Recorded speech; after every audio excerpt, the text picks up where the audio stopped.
Throughout the years, virtual reality has become as mainstream as ever thanks to a company called Meta, formerly known as Oculus. And while Oculus did about 90% of the hard work, Meta has done an incredible job getting virtual reality out to the masses over the past few years. So here is the entire history of Meta, formerly known as Oculus.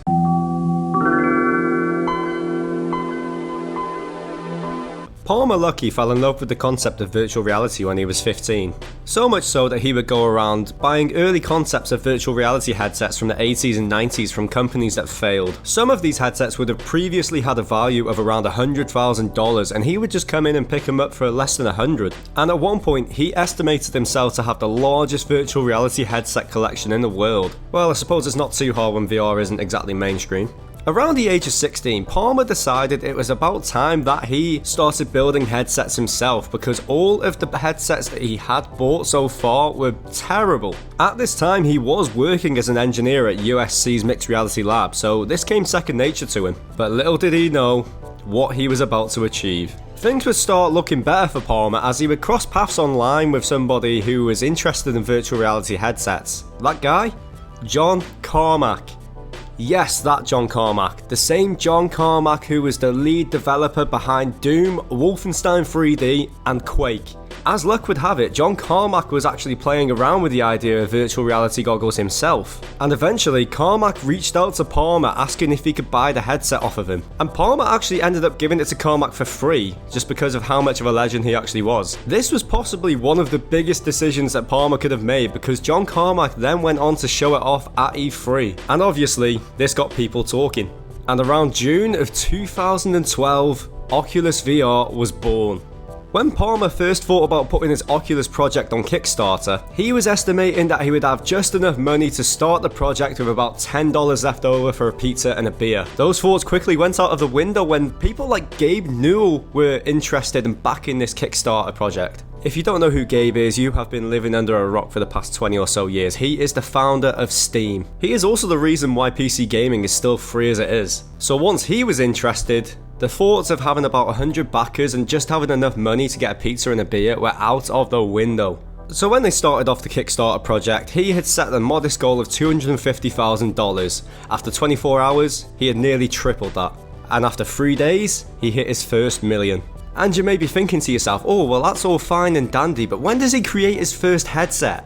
And you're just gonna have to wait, we'll get to that. First we need to talk about the prototypes. The first headset they actually made was a development kit with weak specs, but it was so much better than everything that had come before. It was a tool for developers to use to actually get a taste of virtual reality for themselves. Now this headset was rough. It was so rough in fact it even lacked positional tracking, which basically meant it does not know where your head is. If you try to lean in for a closer view at something, your immersion is broken because you're not going to move with your character.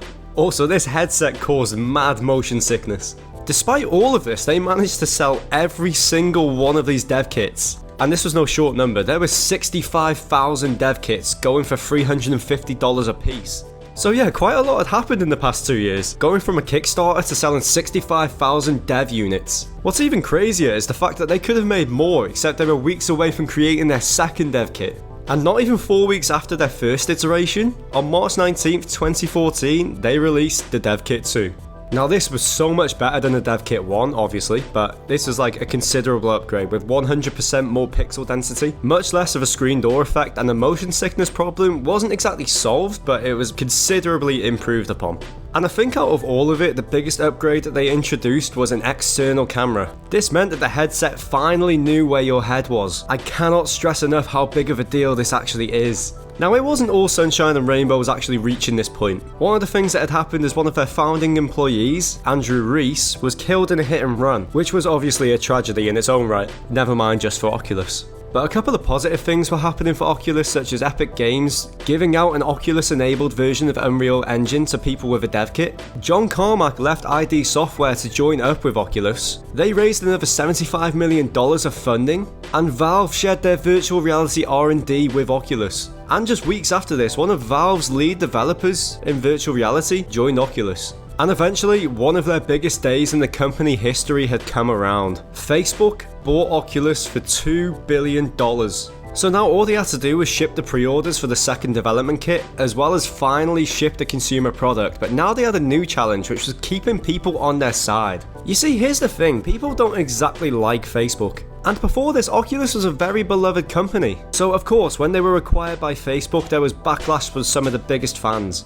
They seen it as them selling out, whereas this was just not the case. I'm not a fan of Facebook, I don't hate Facebook, but I don't love it either. But also there's one thing you cannot deny, and that is Facebook, or Meta as you know them now, is rich. They are stinking rich, and they had the capability to bring virtual reality to the masses easily. This was actually met with so much backlash though that even Notch, yeah, you know Notch, the creator of Minecraft? Yeah, that geezer immediately and quite publicly pulled out of creating a virtual reality Oculus version of Minecraft. Now obviously this didn't last because Microsoft eventually bought Minecraft, and then it is now compatible with future headsets having their own versions of Minecraft on them. But still, Oculus as the company promised to stay independent from Facebook, in a statement that has aged like milk. But then eventually, they came out with their first consumer product, the Rift. The Oculus Rift was officially released to consumers in March of 2016. It is regarded as the first virtual reality headset to be at an affordable price and still provide a realistic experience. Now, despite it being a realistic experience, it is nothing compared to today's standards of headset, the same way the Xbox One does not compare with the Xbox Series S. However, this was groundbreaking because now what this meant is that virtual reality is affordable to consumers, which was never the case. It would take Oculus 3 years to provide the public with the next generation of these types of headsets in the Oculus Rift S.